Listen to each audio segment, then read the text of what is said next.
Hey everybody, Sean from Media Assault here, and it's time to do another movie review. And this one's kind of an interesting one because the movie I'm going to review is a movie that I made a comment about on one of my previous reviews that I'm going to have to retract. In my Return of Godzilla review, I called Godzilla vs. Biollante far superior to Return of Godzilla, and I'm here to retract that statement. That was based on the fact that I'd seen Godzilla vs. Biollante once, and my remembrance of it was rather fond. However, it was a long time ago when I saw that particular film, and I just watched it yesterday, and I'm here not only to retract that statement but also to review the film. Here is the DVD that I have, and if you're going, or you're saying to yourself, where did you get that? I actually got this at the Cinema Wasteland convention last weekend, and I will tell you right now, this is a bootleg copy. I picked it up at a table, but I was just really hungry to see this movie again, so I paid whatever I paid for it, I think $12 or something, for this bootleg, which doesn't look too bad for a bootleg. I mean, it's a bootleg. No two ways about it. But it's fairly well done for a bootleg. But there you go. This is a copy of the American release. It is the dubbed version. It's in widescreen, but it's not anamorphic widescreen. It probably is a copy of the Laserdisc version of the film. The video quality was actually pretty good. I'm going to talk a little bit about the movie. I'm not going to say a whole lot about it. If you're a Godzilla fan, you should be at least somewhat familiar with the storyline, so I'm not going to do a complete plot summary. But this is a movie that, like I said, was released in 1989. It was directed by Kazuki Omori, and the director of special effects on it was Koichi Kawakita.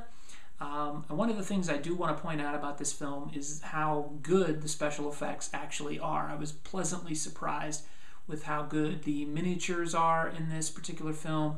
Godzilla looks fantastic. His appearance is altered a bit from the Return of Godzilla from 1984. He's more cat-looking, if you can kind of envision that. And this is a direct sequel to Return of Godzilla. There are many references to the events of Return of Godzilla in this film, most notably the fact that he's still imprisoned in the volcano at the beginning of this movie, and there are actually people gathering up what are called Godzilla cells from the areas where Godzilla attacked in that first film.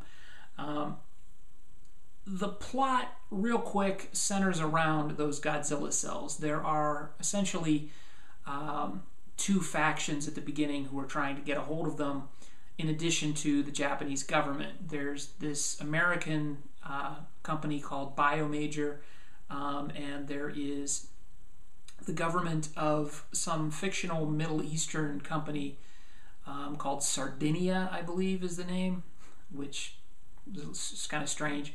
But the Middle Eastern country, they want to get the Godzilla cells because they want to create sort of a hybrid wheat that they could grow in the desert and basically supplant the United States from being the biggest grain producer in the world. They won't have to rely on the United States to supply their grain anymore.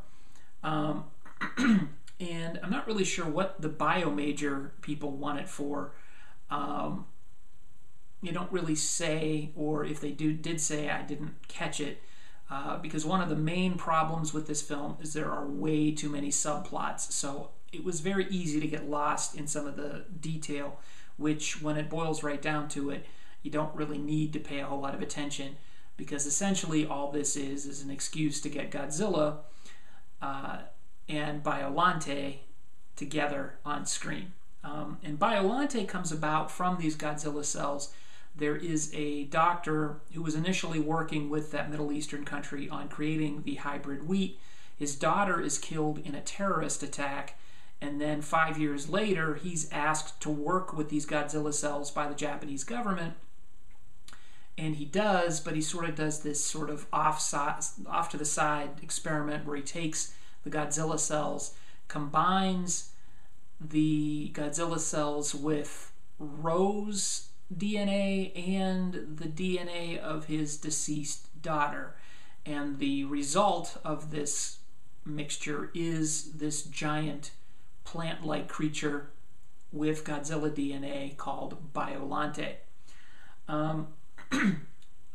One of the subplots I was talking about, the company Biomajor, I believe it is Biomajor, who also, they're sort of a terrorist type organization as well, and they threaten to release Godzilla if the Godzilla cells are not turned over to them by blowing up the volcano that Godzilla was trapped in at the beginning, or the end of Return of Godzilla. And one thing leads to another, and of course Godzilla is freed from his volcanic prison, and there you go. Things I liked about this movie, I talked about the special effects. They're fantastic. One of the neat things about this film is it does a really good job of combining stock footage of the Japanese military with miniature footage of the Japanese military vehicles almost flawlessly in some certain circumstances. There's a combat scene that takes place in a rainstorm that really looks phenomenal. I got to give high praise to that. Another thing I like about this movie is the fact that Biollante is an original creature. He's not one of the recycled kaiju that Toho began using in later Godzilla films of the Heisei era, mainly because this movie flopped at the box office. They interpreted that as people didn't want to see Godzilla fighting original creatures. The people wanted to see Godzilla fighting, King Ghidorah and Mothra and all that, the same creatures that he fought in the 70s. I don't know if that's true or not, but it was really cool to see a creature that wasn't essentially Godzilla in another suit, i.e. Space Godzilla or Destroya, and wasn't a recycled 1970s creature. The things I didn't like about this movie, kind of touched on that already. There are way too many subplots to this film. We've got the whole doctor lamenting the death of his daughter, which leads to the creation of Biollante. There's all these factions trying to get the Godzilla cells. There's almost an attempt to have sort of a spy movie type feel running as an undercurrent to the Godzilla stuff. There's the introduction of this young commander who is running the Super X2 program, and how he sort of fails at first, and then he gets a chance to redeem himself. There's a character who is in charge of the Godzilla, I guess the Godzilla Protection Force or whatever it's called in this film. I forget the name of it. And he's a cool character, but they don't do anything with him, but yet there's a whole subplot that he's kind of bored at his job, and then he's going to obviously have something to do once Godzilla comes around. And what basically happens, because you've got all these subplots, and that's all in addition to the creation of Biollante and the whole get Godzilla out of the volcano stuff, that's all running in the background. So you've got just way too much stuff going on for this particular movie. It's an hour and 45 minutes long, and a lot of stuff could have been trimmed, made it a much tighter, faster, more well-paced film. The result of all that stuff going on is that you've got, not only is it overlong, but there's just no suspense or drama to any of it. It's just a bunch of stuff happening that you don't care about, and when certain characters get killed, or certain characters succeed, or certain characters do something that's supposedly important, you really just don't care. Not that a level of in a Godzilla film is really high for drama and suspense, but it does help when the plot is a bit tighter. That's really all I have to say about Godzilla versus Biollante. other than the fact that I will admit when I'm wrong, and I was wrong to call this superior to The Return of Godzilla. The battle scenes in this are much more interesting than anything that happens in The Return of Godzilla, but The Return of Godzilla is just a much better directed, much better written film than this. So I will admit my mistake. But I am glad I did get a chance to see this again. I am glad that I was able to pick it up, albeit in a bootleg form.